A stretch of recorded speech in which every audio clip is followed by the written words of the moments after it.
তিনটি পাত্রে খাবার খেতে নিষেধ করেছেন হযরত মুহাম্মদ সাল্লাল্লাহু আলাইহি ওয়াসাল্লাম। চলুন জেনে নেওয়া যাক সেই তিনটি পাত্র কি কি। 1 নাম্বার, স্বর্ণপাত্র।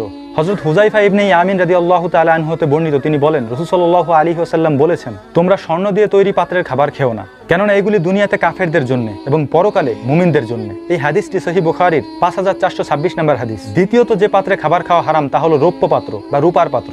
আল্লাহ রাসূল সাল্লাল্লাহু আলাইহি ওয়াসাল্লামের প্রিয়তমা স্ত্রী উম্মে সালামা রাদিয়াল্লাহু তাআলা আনহা বর্ণনা করেন, আল্লাহ রাসূল সাল্লাল্লাহু আলাইহি ওয়াসাল্লাম বলেছেন, যে ব্যক্তি রূপার তৈরি কোনো পাত্রে কোনো কিছু পান করে, সে যেন তার পেটে জাহান্নামের টকবগে আগুন প্রবেশ করালো। হাদিসটি সহিহ বুখারীর 5634 নম্বর হাদিস। তৃতীয়ত হলো কোনো হারাম প্রাণী, বিশেষ করে কুকুর যদি কোনো পাত্রে মুখ দেয়, তাহলে সেটিকে 7 বার, কোনো বর্ণনায় পাওয়া যায় 3 বার না ধুয়ে সে পাত্রে খাবার খাওয়া হারাম। রাসূল সাল্লাল্লাহু আলাইহি ওয়াসাল্লাম বলেছেন, যদি কোনো হারাম প্রাণী তোমাদের কোনো খাবার পাত্রে মুখ দেয়, তাহলে সেটিকে 7 বার ধুতে হবে এবং 1 বার মাটি দিয়ে মাজতে হবে। হাদিসটি সহিহ মুসলিমের 279 এবং 80 নম্বর হাদিস।